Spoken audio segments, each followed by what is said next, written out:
to get out in front of this and tried to persuade Netflix not to come forward with it. I think it's an interesting argument because what they're claiming is, Curtis Jackson, aka 50 Cent, has had a longstanding, animosity against Diddy and sort of vice versa. And because he's at the helm, they're arguing this can't be taken seriously. This should sort of be seen as propaganda. And one of the things that Netflix hit back with was, yes, he's the executive producer. He doesn't necessarily have creative control. And that's something we... Breaking now. Insiders are buzzing that Sean Diddy Combs could face a life sentence after explosive new videos from a bombshell documentary drop game-changing evidence, leaving him terrified and his lawyers in total panic mode.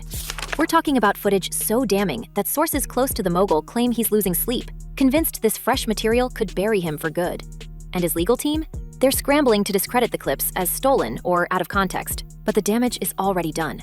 These videos, first revealed in the recent Netflix series Sean Combs: The Reckoning, allegedly captured Diddy in compromising situations that prosecutors are now eyeing as grounds for upgrading his current 50-month sentence to life behind bars. Hard to say because there's still such a big question mark in the air because, Curtis Jackson, aka 50 Cent, is one of the executive producers on this series. Him, the director, Netflix in general is not saying where they got this footage, only that it was obtained legally. Diddy's side is saying this is coming from a videographer I hired. I know we'll get into the cease and desist. One of the arguments they make is, this is subject to NDAs or agreements that the videographer had signed with Diddy because he was, employed by Diddy.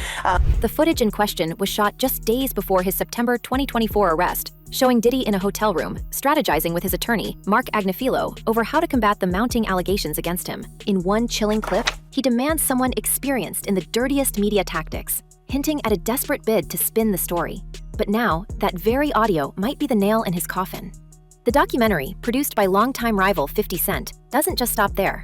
It also includes never-before-seen conversations with his son Justin, where Diddy claims God told him to do nothing, while others needed to do something about the escalating crisis.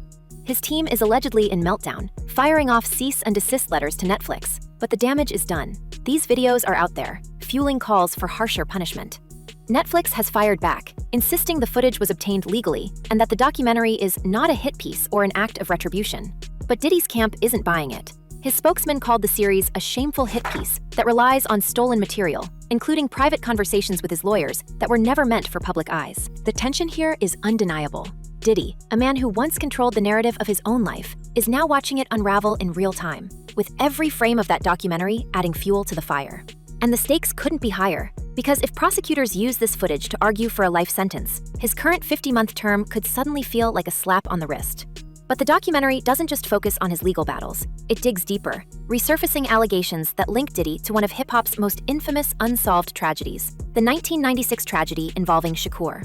The series includes police tapes where former gang member Dwayne "Keefe D. Davis claims Diddy offered him a 7-figure sum for a hit on Shakur.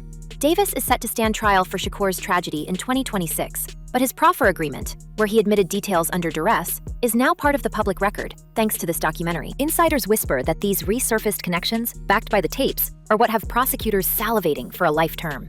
If the footage from 2024 shows Diddy in damage control mode, the Shakur allegations suggest a pattern of behavior that spans decades. And that's the kind of narrative that could sway a judge to throw the book at him. I do want to mention one other quick thing. They can't find witness number 3 still. This is apparently an ex-girlfriend of Diddy's who was one of the alleged victims. And prosecution can't find. Meanwhile, Diddy's public denials are clashing hard with the documentary's claims. His team has called the series a personal vendetta by 50 Cent, who's been a vocal critic for years. But the real question isn't just about the footage. It's about what else might be lurking in the unseen archives. Diddy's been filming himself obsessively since he was 19, according to insiders.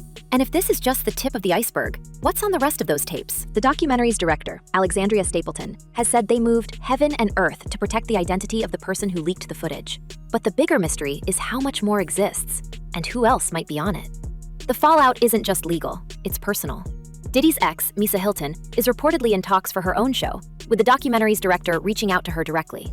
The timing couldn't be worse for Diddy, who's already facing a tidal wave of civil lawsuits from former associates, employees, and intimate partners, all alleging a pattern of coercion, manipulation, and dark activities behind closed doors. The documentary even includes testimony from Kirk Burrows, Diddy's former business partner, who claims he believes Diddy had a lot to do with Shakur's tragedy, a claim Diddy has always denied. He's a deviant, and he plays with dark magic. These are facts. And you always see these people who have these meteoric rises. Nobody's backing them. They just like they did it from the ground up. And the trade-off with that is you have to perpetuate darkness. But here's where things get even messier. The jury from Diddy's trial is speaking out in the documentary, and their words aren't doing him any favors. One juror admitted they were stunned by the split verdict, guilty on 2 counts of transportation for questionable behavior, but acquitted on racketeering and human trafficking. Another juror questioned why Cassie Ventura, Diddy's ex, kept returning to him despite the alleged abuse, suggesting the relationship was too complex for a simple guilty verdict. But the most damning moment? The jurors confirmed that Diddy's attempts to communicate with them during the trial, those nods, those glances, weren't just nervous tics, they were calculated moves, and the jury saw right through them. Now, with Netflix standing by the documentary's legitimacy and Diddy's team threatening legal action, the battle isn't just in the courtroom, it's in the court of public opinion. And right now, the scales are tipping against him. The documentary's release has reignited conversations about his past, his power, and the allegations that have followed him for years. From the 1991 tragedy at a Bad Boy Records event to the claims of hidden cameras and coercion at his infamous gatherings, the pattern is hard to ignore. And with prosecutors reportedly reviewing the new footage, the question isn't just about whether Diddy will serve more time, it's about whether he'll ever walk free again. But if these videos are just the tip, what's lurking in the unseen footage that could turn Diddy's terror into a lifelong nightmare? Because one thing's clear, the man who once controlled the narrative is now at the mercy of it, and the next chapter could be his last. Dishonest, violent, horrible. A promiscuous swinger who lied to and cheated on multiple partners. Incredibly, that's how Sean Diddy Combs' own lawyers described the billionaire music mogul, currently facing serious sex trafficking charges in a New York court. The feud between Diddy and 50 Cent isn't just old news. It's the fuel igniting this documentary's explosive impact.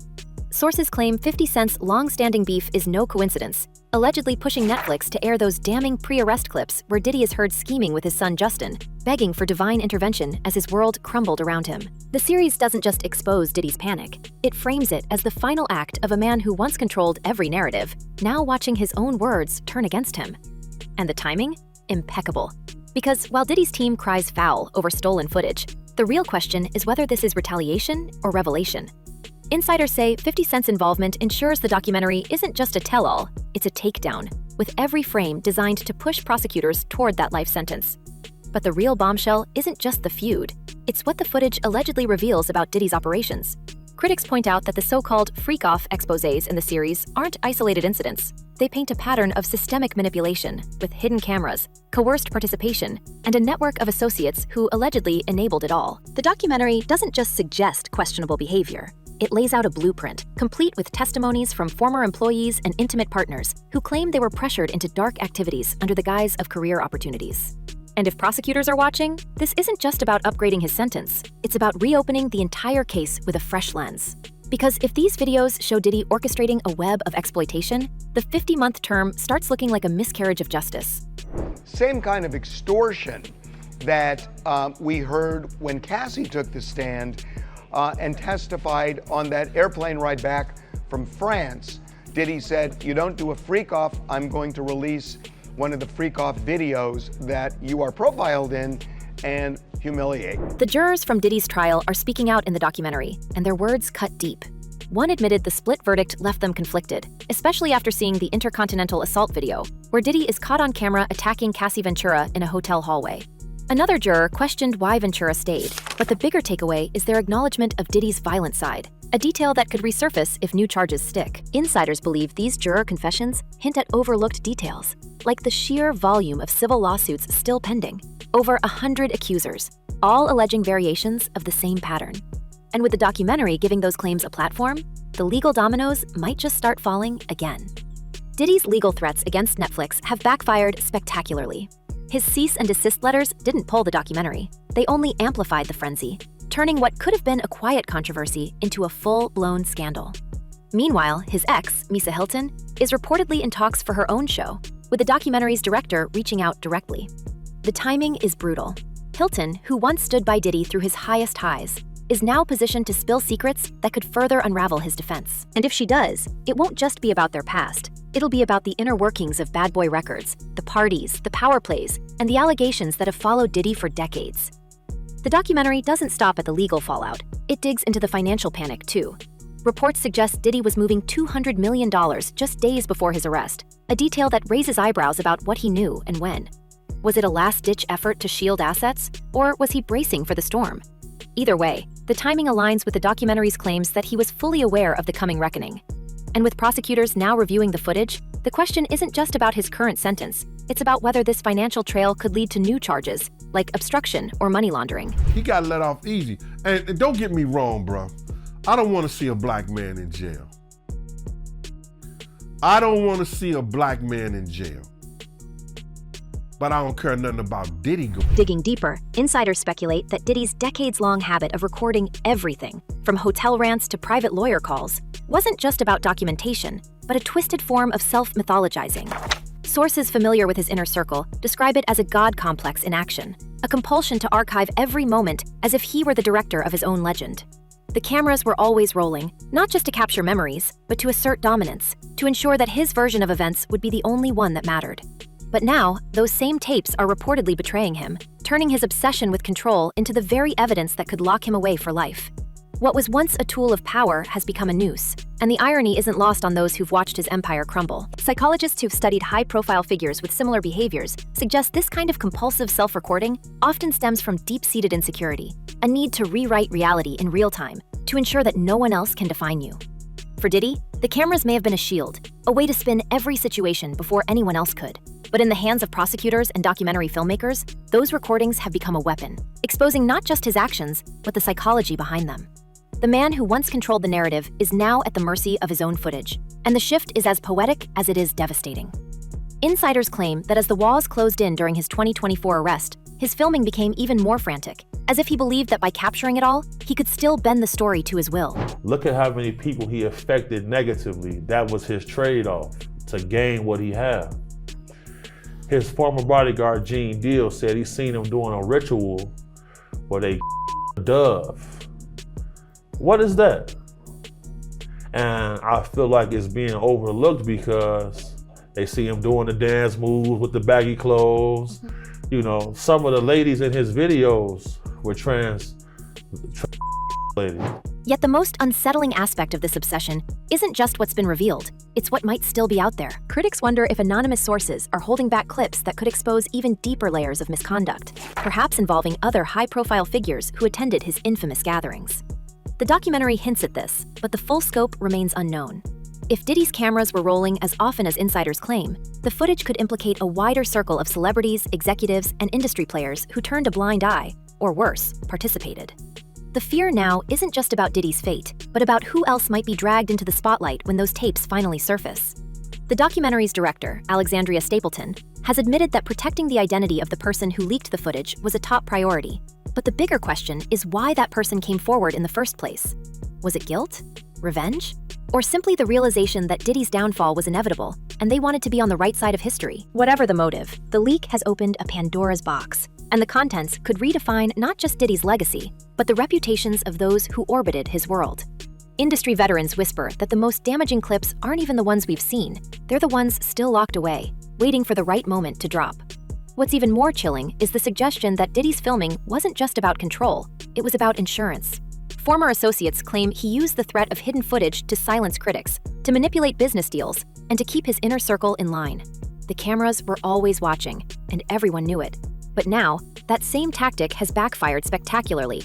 The footage that was meant to protect him is now the centerpiece of his unraveling, and the people who once feared his recordings are the ones pushing them into the public eye. The power dynamic has flipped, and Diddy is no longer the one holding the remote. The psychological unraveling doesn't stop there. Insiders describe a man who, in his final days of freedom, became increasingly paranoid, convinced that his own recordings were being used against him before he'd even been charged. The documentary captures glimpses of this desperation, with Diddy seen pacing hotel rooms, muttering about betrayal, and obsessing over who might have access to his archives. It's a far cry from the confident mogul who once ruled hip-hop, and the contrast is as tragic as it is telling. The cameras that were supposed to immortalize his greatness are now preserving his downfall, frame by damning frame. Absolutely. My name is Big Homie.cc, former celebrity bodyguard, 16 years. I converted my business to protecting women and children, combating human trafficking. Last year, we brought on 17 missing women, 4 children, 3 girls, 1 boy. So yeah. And then there's the question of what happens next. If Diddy's legal team can't suppress the footage, and if more tapes emerge, the fallout could extend far beyond his prison sentence. The documentary has already reignited conversations about the culture of silence in the entertainment industry, about how men like Diddy operated with impunity for so long. But the real reckoning might come when the full extent of his recordings is revealed, when the world sees not just what he did, but who else was in the room when he did it. That's the kind of exposure that doesn't just end careers, it reshapes entire industries. For now, the focus remains on Diddy, on his terror, and on the tapes that have turned his life into a cautionary tale. But the story is bigger than one man's downfall. It's about the systems that allowed it, the enablers who looked the other way, and the footage that could finally force them all into the light. The cameras are still rolling, and this time, they're not under Diddy's control. But the most chilling part of this saga isn't what we've seen, it's what we haven't. The documentary hints at more unseen footage, more witnesses, and more allegations that could drop at any moment. Diddy's team is in damage control, but the cracks are showing. His former associates are talking, his exes are stepping into the spotlight, and the legal system, which once gave him a relatively light sentence, might now be poised to correct the record. Because if the documentary's claims hold up, this isn't just about a fallen mogul. It's about a system that enabled him, a culture that protected him, and a reckoning that's only just beginning. They've been afraid of coming forward. They've been afraid of what he could potentially do to them within the industry, what he could do to them professionally, maybe even personally. And so yes, it's been a dark secret they've held on to for a very, very long time. So here's the question we're all left with. If these videos are just the tip of the iceberg, what's still hidden in the shadows? Who else is waiting to speak out? And what will it take to finally lock Diddy away for good? The answers might be closer than we think, and when they come, they won't just change his fate, they'll rewrite hip-hop history. Stay tuned, stay sharp, and as always, keep watching The Throne. Because in this game, the king's fall is just the beginning of the story.